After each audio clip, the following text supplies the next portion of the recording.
Welcome to Twisted Truths, where betrayal meets brutal payback, and where the most unexpected twists expose what people are really capable of. This story isn't just shocking, it's personal. My name is Henry Jacobs. I'm 41 years old, and on paper, I used to be everything people chase after: CEO of a rising tech consultancy in Manhattan, Forbes recognition, penthouse views, and a calendar so full it practically bled success. But if you strip away the titles, the tailored suits, and the forced smiles, I'm just a man who let the most important people in his life slip through his fingers. My wife, Helena, was the calm in my storm. And my daughter, Lily, she was the music that filled the silence I never realized I'd created. At least, she used to be. I wasn't always this, hollow. There was a time I believed I was building a legacy, something they'd be proud of. That's what I told myself every time I left the dinner table early to take a call, or missed bedtime because I had a crucial meeting. Helena used to joke that I married my phone before I married her. And the thing is, she wasn't wrong. Still, I convinced myself it was temporary. That the sacrifices I made were for them. That one day, I'd cash out, and we'd travel, and I'd make it all up to them. But the future has a cruel way of never arriving when you think it will. It was a bright October morning. Lily's first day at her new school. Helena had begged me the night before, just take the morning off, Henry. Make it special for her. I agreed, reluctantly. Moved a call with a London investor to noon, silenced my email notifications for an hour. Helena was so happy. Lily was bouncing with excitement in the back seat, wearing a sunflower yellow backpack and humming a song she wrote herself. I was driving. I was also on a conference call. Helena kept glancing over, nudging me with quiet warnings. Henry. Watch the road. And I would say, I've got it. I've done this drive 100 times. What I didn't have, was time. Not when that delivery truck ignored the red light. Not when the metal screeched and glass exploded like fireworks around us. Not when Helena's scream tore through the air, one I still hear every night in my sleep. When I came to, my suit soaked in blood and dust, I looked over, and she was still. Helena never moved again. Lily was sobbing in the back seat, clutching her elbow. She had a gash on her hand, and bruises, but she lived. Physically, at least. But something inside her died that day. The doctors told me Helena was killed on impact. No suffering. A blessing, they said. A blessing? The woman who used to hum while she made pancakes. Who read bedtime stories in 3 different accents just to make Lily laugh. Who kissed me on the forehead every morning like it was a ritual of love. Gone. And it was my fault. Because I couldn't put down the phone. I brought Lily home from the hospital, wrapped her in blankets, hired the best therapists money could buy, and returned to work within the week. Grief, to me, was something to be managed. Scheduled. I told myself I had to be strong. That I'd provide the life Helena wanted for Lily. But every time Lily tried to speak to me, I was distracted. Every drawing she showed me, I gave a half-hearted, "That's nice, sweetheart," and went back to my screen. She never said it, but I knew. She was slipping away from me. The truth? I wasn't avoiding grief. I was avoiding guilt. The guilt of knowing I killed my wife, and was now slowly losing my daughter too. After the funeral, the world moved on. People brought food. Sent flowers. Left messages. She's in a better place, they said. Time heals all wounds.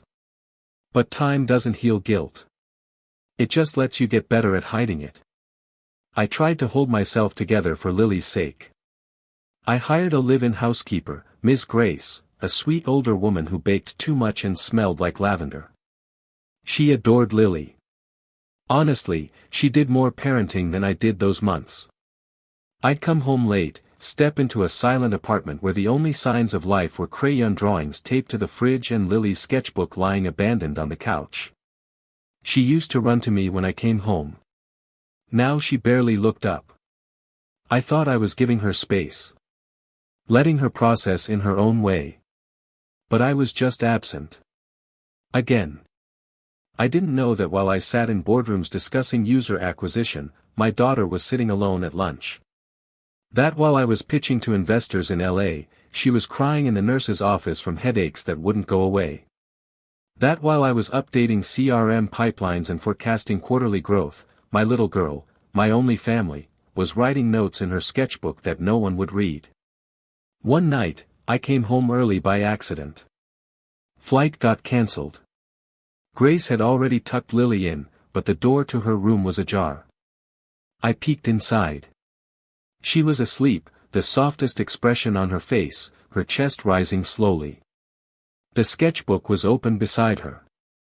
Curious, I stepped in. Sat at the edge of her bed. The pages were full of drawings, some bright, others dark. One page stopped me cold. It was a picture of 3 stick figures under a tree. A mother, a daughter, and a father standing far off, behind a glass wall. The mother had angel wings. The daughter was reaching toward the father, but he wasn't looking. Above it, she had written, "I miss Mom. But I miss Dad more. Even though he's right here." I couldn't breathe. The air in the room felt thick with shame. I closed the sketchbook gently, left her room, and went straight to my office. I sat at my desk, surrounded by accolades, awards on the shelves, plaques with my name, photos with executives and celebrities. And for the first time in my life, I wanted to smash them all. Because none of them could talk to me. None of them would sit across from me at dinner. None of them called me Daddy. I stared at the empty living room, remembering Helena's laughter echoing through it, Lily's feet pattering across the floor in tiny socks. I had turned a home into a mausoleum of silence. Still, the next morning, I did what I always did, I went back to work. Because it was easier than facing the truth. A few weeks later, Lily came to me with an invitation in hand. "Daddy, I'm performing at school this Friday. I'm singing. Can you come?" Her eyes lit up like she was begging for oxygen. I smiled. "Of course, baby. I wouldn't miss it." But I did. A client call ran late. Then there was an emergency with a project in Toronto. By the time I looked at the clock, it was 7:42 p.m. The performance started at 6. I raced to the school. Traffic was brutal. My mind a haze of panic and self-loathing. When I got there, the parking lot was almost empty. The auditorium lights were off. I found Lily sitting alone on the curb, still in her little blue dress, her glittery shoes scuffed, her sketchbook on her lap. She smiled when she saw me. That smile still breaks me to this day. "I waited," she said. I apologized. Said something pathetic like, "Work ran long." She nodded, stood up, and got in the car. We didn't speak the whole ride home. That night, when I passed her room, her door was open again. She was asleep. The sketchbook lay open on her desk. I read the note beneath the newest drawing, a girl on a stage, spotlight shining on her as she sang to a row of empty chairs. Daddy didn't come, but I sang for Mommy. I hope she heard me. I sat on the floor outside her room and cried harder than I ever had in my life. I don't know how long I sat there. But I knew then. I wasn't just grieving Helena anymore. I was grieving the slow, quiet death of my daughter's trust. A week later, the headaches got worse.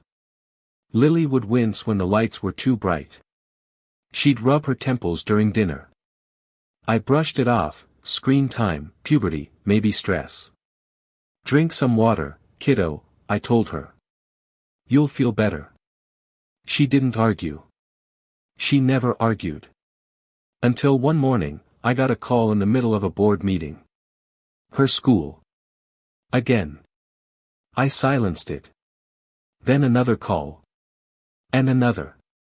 When I finally answered, I heard the words that shattered my world all over again. "Mr. Jacobs, your daughter collapsed in class. She's being taken to St. Vincent's Hospital." I don't remember the drive to the hospital. I remember breaking every traffic law I ever swore to follow. I remember the sound of horns, my own heartbeat thudding louder than the sirens I followed, and a cold sweat dripping down my back. When I arrived, I saw her teacher, Ms. Delaney, pacing in the lobby. Her face was pale. "They said she fainted in the middle of reading aloud," she told me. "She just dropped." One moment she was smiling.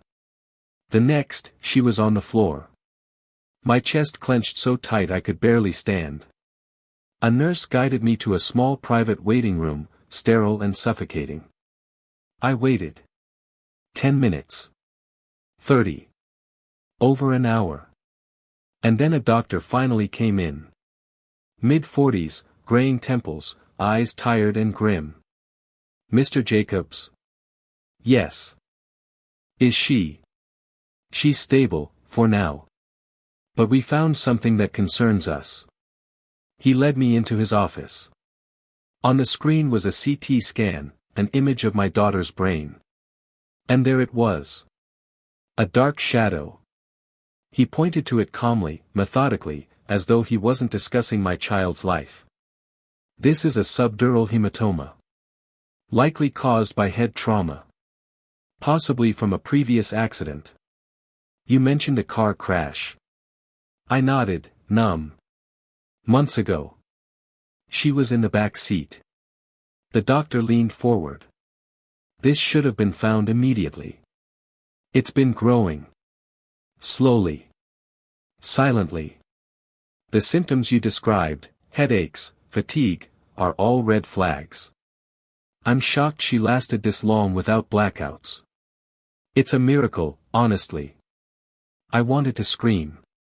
Instead, I whispered, "What happens now?" He didn't sugarcoat it. "She needs surgery. But even with that, the bleeding has caused pressure damage. There's a significant risk. I won't lie, her chances are 50-50. I sank into the chair, cold sweat soaking through my shirt. 50-50. That was the same number they'd told me about Helena. Only then, I hadn't even been conscious enough to hear it in time. I asked the question no parent wants to ask. If we don't do the surgery?" The doctor paused. "Then she may have days. Maybe a week." I felt like I'd been dropped into hell. Because the truth finally hit me in its ugliest, sharpest form. This was my fault. Again. I didn't take her back for scans after the crash. I didn't follow up. I was too busy burying myself in work, pretending that scheduling grief meant I was strong. I ignored every sign. And now, Lily was paying the price. A few hours later, they let me into her room.